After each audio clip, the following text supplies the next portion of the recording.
Quick Agents suggests a campaign, you can review the details, approve it, and send fast. Let's walk through how it works.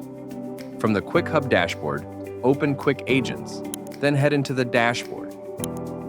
Go to Tasks and choose Email Campaign Suggestion. Here you'll see the details of the campaign Quick Agents has prepared for you.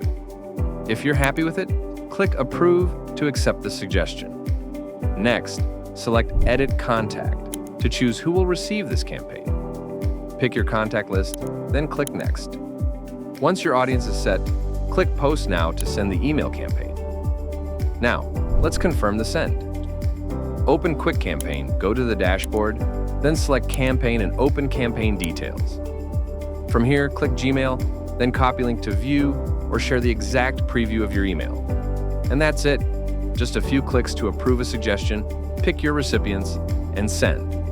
Your campaign is now live, and everything is tracked in Quick Campaign.